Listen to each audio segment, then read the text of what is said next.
Hello, everyone. How are you doing today? This is Sarah Berman, and you are watching Practically Writing. We are going to be talking about whips. That's right, works in progress. This is actually part 3 of my whip series. So today we're going to be going over 5 more whips that I have in my pipeline. Everybody join in. It's the word train. Word train.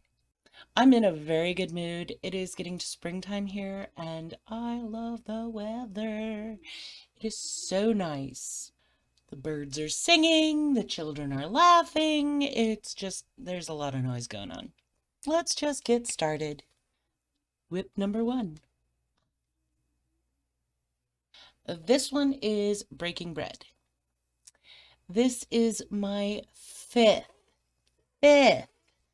Runespells novel. I am actually about 2/3 of the way done, 2/3 to 3/4 of the way done with this. So I'm hoping it will be out sometime next year.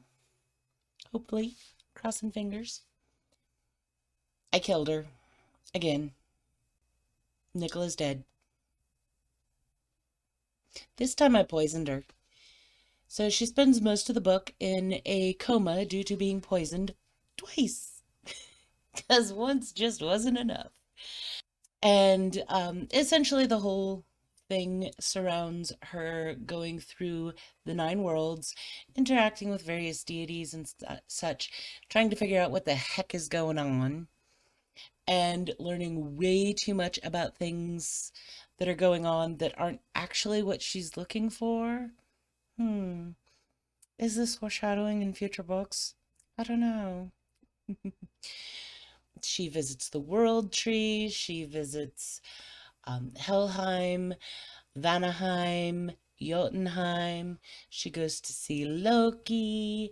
She like all over the place. She is all over. There is a lot of interaction with her in regards to um, god creatures and yes, even the gods. So it is just kind of a romp throughout the 9 worlds with a really, well, actually two really bad things just kind of looming over her. So fun. She does get traumatized, of course, because would it be a rune spells book if she wasn't traumatized? No, it would not. It should actually be called Traumatization Book.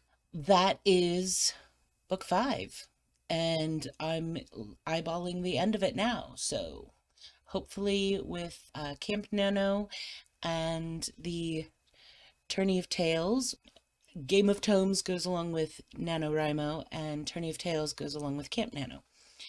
So it's a kind of lighter, faster, less complicated version of Game of Tomes.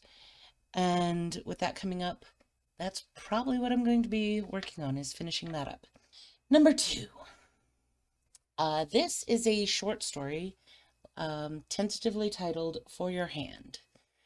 And this is part of my Collection Collective series, which if you join my Discord, then you can join the Collection Collective, and on the odd numbered months, so January, March, etc., etc., we select a single place that is accepting submissions. It can be an anthology, it can be a magazine or e-zine, whatever, that is taking submissions for short stories and paying pro rates.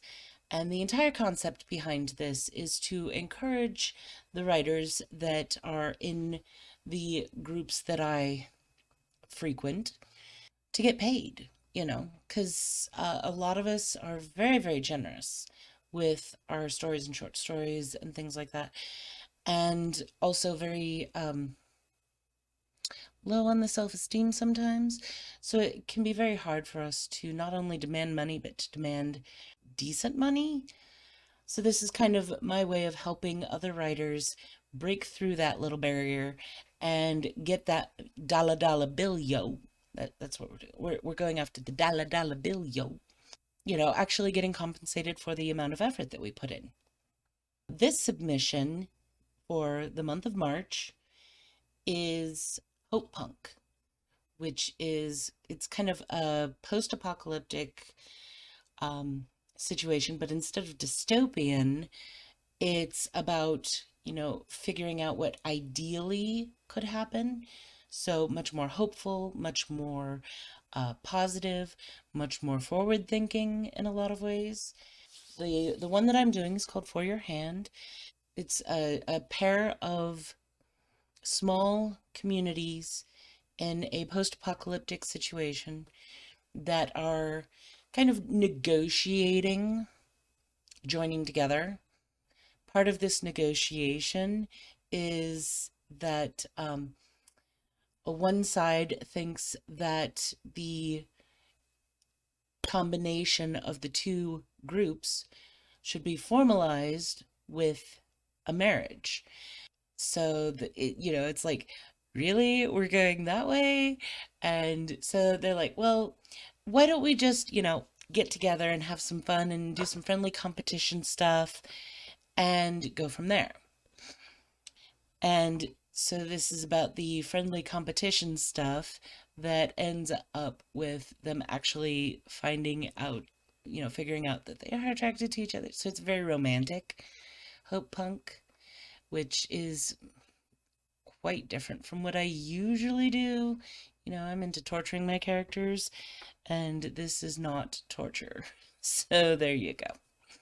I'm kind of looking forward to it because I've always had like this whole hope punky dystopian post-apocalyptic post-civilization has fallen kind of story in my brain, and I'm really kind of looking forward to exploring that in detail. So that should be done by the end of the month. Number three, whip number three. This is another short story for another project. And this is for an anthology that a group of writers has gotten together and we're like, oh my gosh, we love each other's stories so much. Wouldn't it be cool if we each wrote fanfic for somebody else's world and published it? Because, we'd all be giving each other permissions, so it wouldn't be a problem in terms of copyrights or anything. And then, we could use those stories as part of our marketing, and it would be so much fun and there would be so much excitement and stuff like that. So that's what we're doing. And I have selected a world. I still need to get into some discussions with the person whose world it is and flesh out some concepts. But the rough idea is that there in this world there was a major cataclysm followed by a 30-year nuclear winter. Nuclear is kind of a misnomer because it wasn't really nuclear per se, but the point is there's mutations, there's magic popping up, there's dragons now, and it's I have decided to do this little story about people just kind of surviving after all of this. So, obviously it's going to be fleshed out a lot more before I actually get a chance to work on it, but that's where I'm at with it so far. And I'm actually looking forward to writing it a lot. Like, I can't wait. That is the fanfiction anthology short story. I don't have a title for it because I don't even really have a plot for it yet. Like I said, I just need to hash out some details and really nail down some nuances of the world before I go into the plot on that. Number four is a romance, and this is a shapeshifter romance. Yay! Because, I like to do stuff like that. And this one is called Monster of Bobcat Ridge. The main character is the sheriff of Bobcat Ridge, a small town that is kind of a hub of shifter movement through the country. She keeps everything under control and makes sure that people stay safe and don't use their abilities in naughty ways, etc. She realizes that there is a serial killer targeting shifters, which should not be. After all, how would they know that they're shifters? How would this serial killer know that they're shifters? She starts investigating. Because of the serial killer nature of it, the feds get called in, and she finds out that she is super attracted to one of the feds who's working with her now. And she's like, this is gonna be awkward. The feds don't know that it's about shifters, so they're trying to figure out what the common thread is. And she's like, I'm not gonna tell you.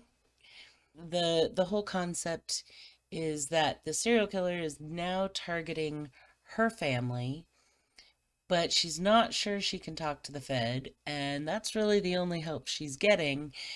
And yeah, so, ooh, drama and romance and sexual tension. That'll be fun to write. Yay. So that's Monster of Bobcat Ridge. I kind of like it. Sometimes you gotta write a little something saucy. All right, and our fifth whip for the day is a story called Obsidian Winds, and this is much more like, I would almost say young adult. But the concept is that magic has been discovered, magic has done some weird things, and now there are magical diseases and magical, like, almost weather phenomenon. So people are quarantined into these ghettos by their diseases. There's a whole bunch of like magical effects that make it really hazardous to exist in these places.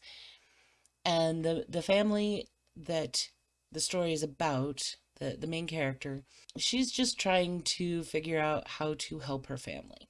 She makes a few discoveries and she befriends a couple of magical creatures, stumbles her way into discovering that, things are not necessarily what people have been telling them.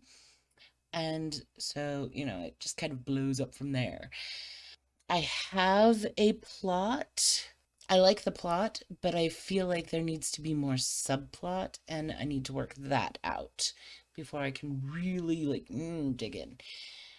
And I might just start writing it to see where it goes and go from there. I am a plotter, but I also understand and appreciate the discovery writing process. My plotting tends to be more like, go that way. Okay, let's see where we end up going that way. Mm. I don't plot in a lot of detail unless I have a very firm story idea in mind. So, I tend to be very flexible in my plotting, which I think actually is what most plotters do. Um, I know that there are some who do more detail, but in that sense, they are almost plotting writing their first draft as a plot. And, that's fine. So that is my 5 whips. Isn't it exciting? Isn't it fabulous? Which one are you most interested in seeing? Which one are you like, I can't wait for that one to come out so I can read it? Let me know. Comments below. Also, what are you working on? Are you a writer? Are you a reader? Are you reading something interesting? Are you writing something interesting? Let me know. We love to talk about writing here, so please give me something to talk about.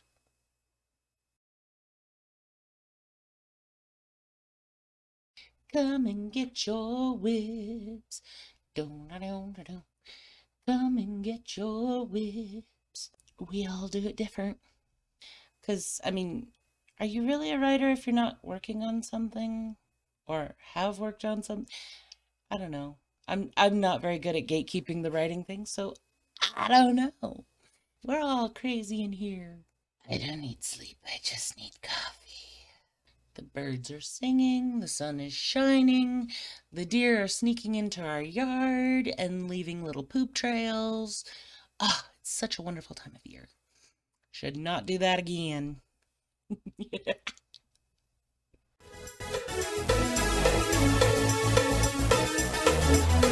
That's all for this one, but you can see more by clicking on the videos here. Like this video and subscribe to get even more great content. Don't forget to ring the bell so you can get notified whenever I upload a new and awesome video. You can follow me on Instagram, Twitter, Facebook, and more. Just check out the links in the description. Make sure you also check out the Rune Spells series and my 99-cent short stories. You can get all of that free by becoming a patron and supporting me on Patreon. Stay safe and keep writing!